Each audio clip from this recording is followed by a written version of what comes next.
This was written not long after her time at the refuge. A letter from Leon. So he did write back to Dana after the expedition left Kantar, the capital of Baltayar.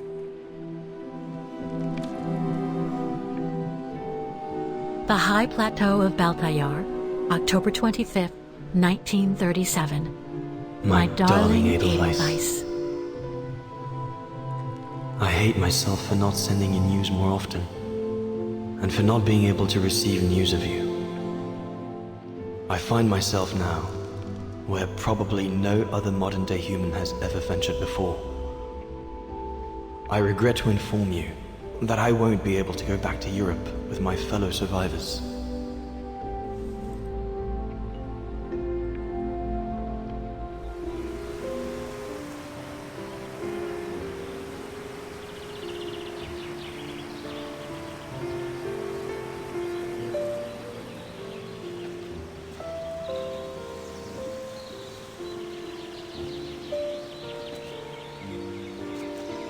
So there you have the full story, my darling Dana. I don't know what will become of me, where my escape will lead me over the coming weeks, or what my life of a murderer on the run will be like.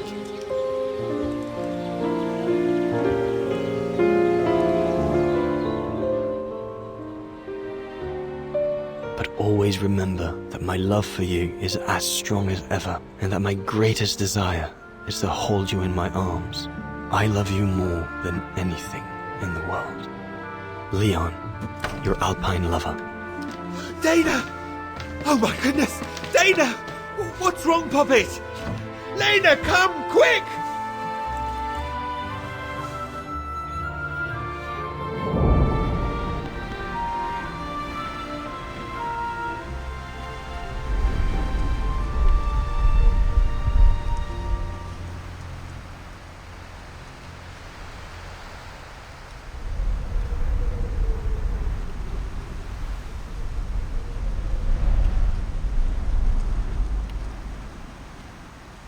Dear Diary, so much has happened since I received Leon's letter a few days ago. I'm slowly recovering. Today, Papa and Mama told me that I was going to leave for a while. I'll explain what's going on, but I don't know where to begin. I need to gather my thoughts as I finish packing my suitcase. Stated when the doctor they called after I collapsed discovered my secret. That secret I dared not speak about to anyone, not even you, dear diary. Now I can tell you, I'm pregnant, dear diary. Leon is the father. There were a lot of tears and screams when the doctor told Papa and Mama, but they finally decided to pretend that the baby will be the foster child of a missing relative. I know everyone expects me to feel guilty, but I can't help thinking of names. If it's a boy, of course it'll be Leon, to bring his father good luck. And if it's a girl, I think I'll call her Anna. As I said, dear diary, I'm leaving tomorrow. Papa and Mama are sending me to a sanatorium out of town for a few months. They say it's for continuing my convalescence. In other words, to send me and my secret away from prying eyes. My parents have accepted the offer from their longtime friends, the Zimmers, to pay for my hospitalization at the sanatorium. The Zimmers said it was in the name of their long friendship with Papa and Mama.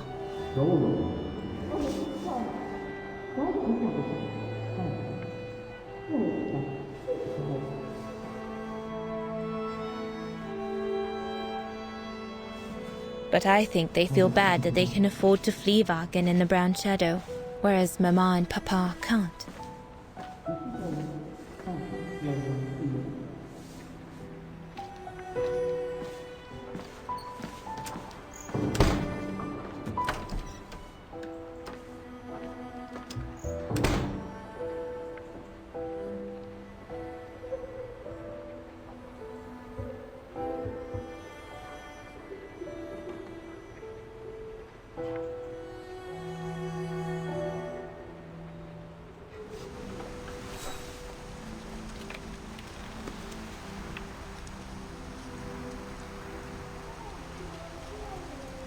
Now you know everything, dear diary.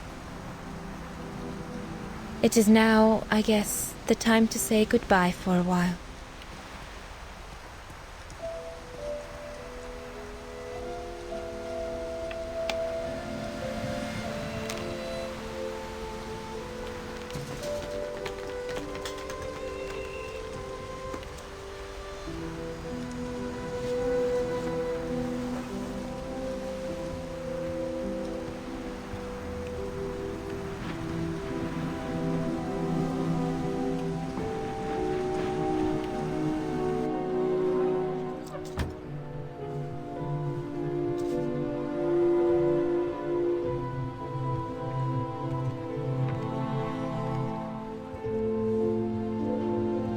All I can hope now is that Leon will survive winter in those faraway mountains, and that he will find a way to come home and clear his name. We will wait until then, me and the baby.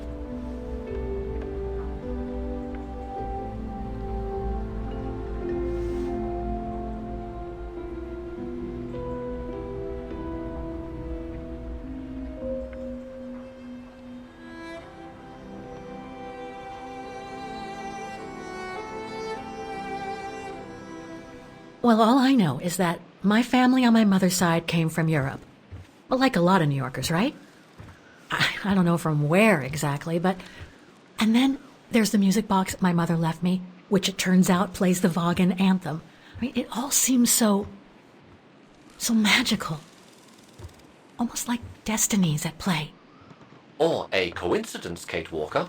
The law of coincidences states that the more an individual is liable to believe in coincidences, the more coincidences happen to them. But then there's the fact, Oscar, that everyone keeps telling me Dana and I look so much alike.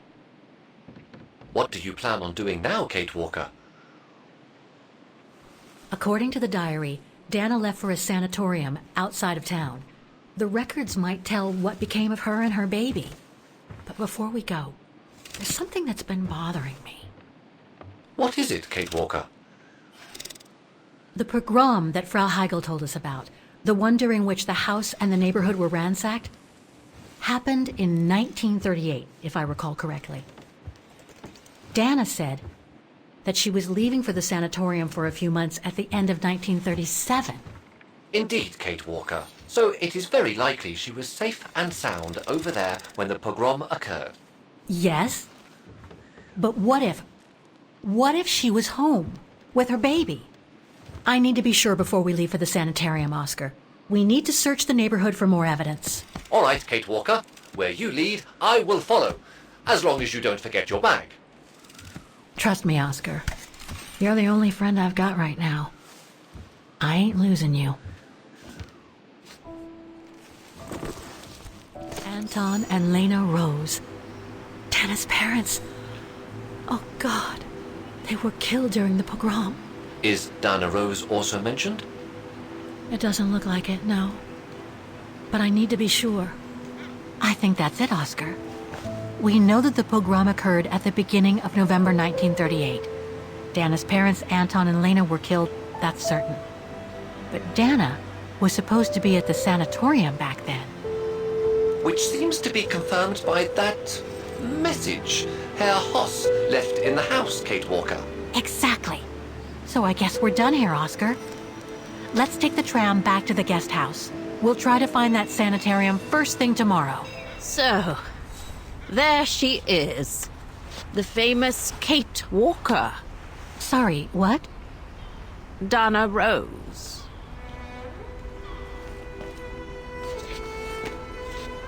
I knew her very well, you know. Our Dana darling. Waiting for the tram, aren't you? Well, we'd be better off speaking at the guest house. I hear there's a storm coming. Pleased to make your acquaintance, Miss Walker. Colonel Blake. Colonel Blake or Fraulein Junta? Connecting the dots, are we? You're a very clever young woman. But you must be eager to know why I'm here in front of you, bearing the surname of one of Her Majesty's military officers. But here's our tram. Would you be so kind?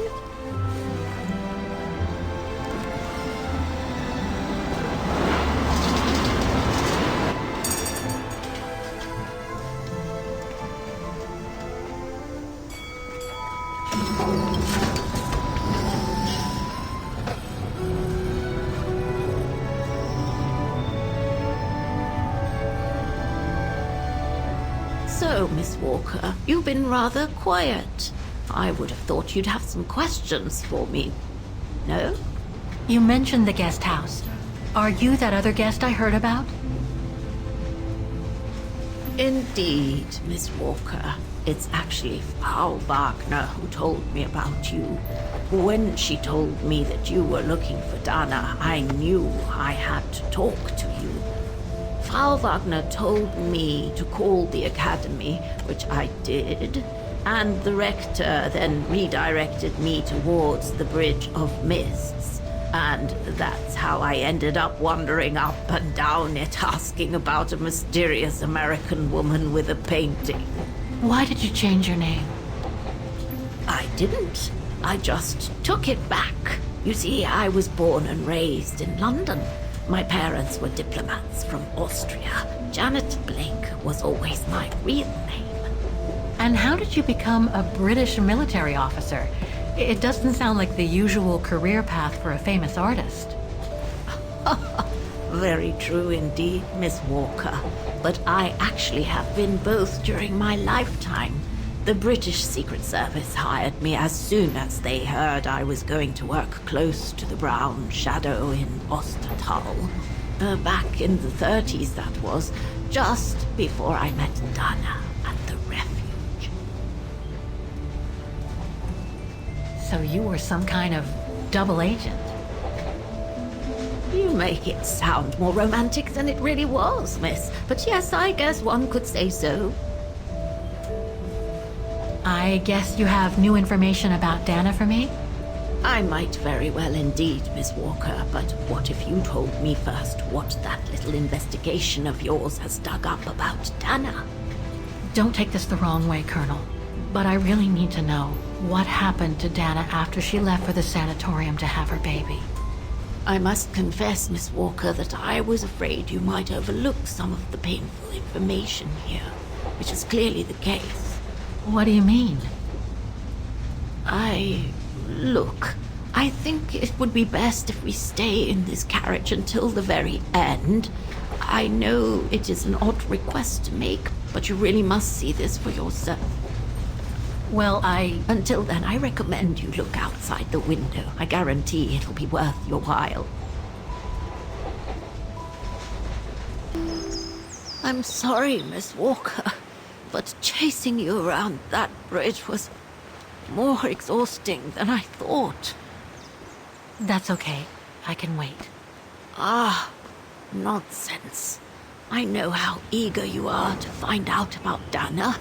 So you go first. I'll meet you at section 08. I'll come meet you there. Can't you just tell me what we're doing here? I know it must seem cruel, speaking in riddles and keeping up all this mystery like a bloody fortune teller. But I promise, you must see for yourself. And don't forget, miss, section 08. Find it, and I'll meet you there.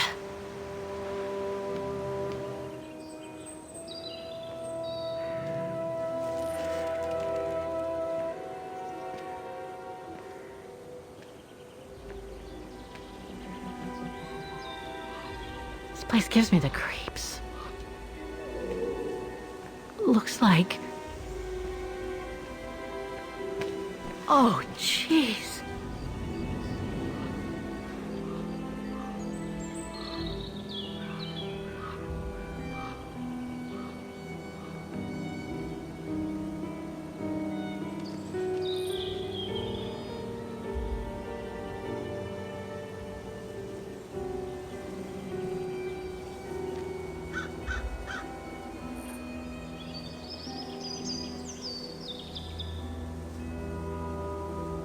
What is it, Kate Walker? This place, it's a cemetery, Oscar. I think Dana's... Oh my God, She must have... Don't jump to head. A cemetery. Oh my God.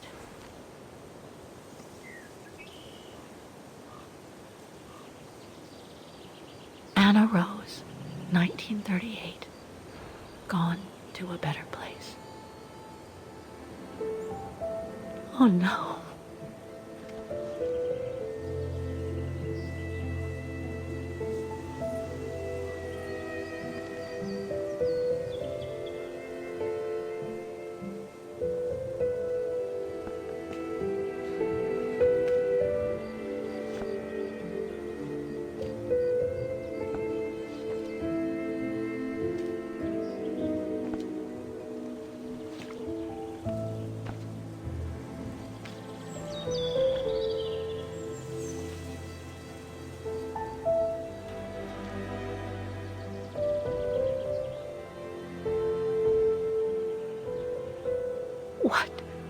What happened? Dana's health had deteriorated at the sanatorium. Her coughing fits, the pregnancy, and all the stress about Leon being on the run out there in Baltayar. It was just too much for her to bear. The doctors had to put her to sleep before her delivery. There were complications, and when she woke up, her parents told her the terrible news.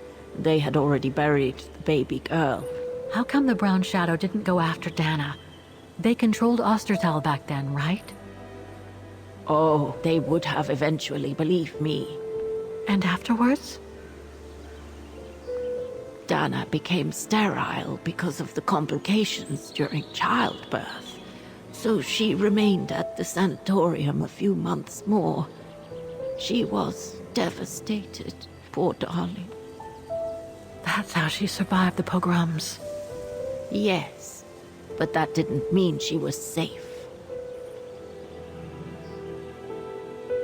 So what happened afterwards?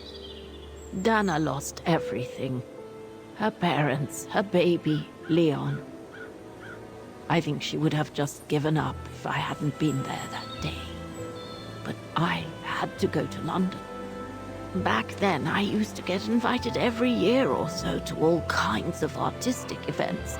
I could then make out my report to the British Secret Service without arousing the Brown Shadow's suspicion. So I took Dana with me to save her from them.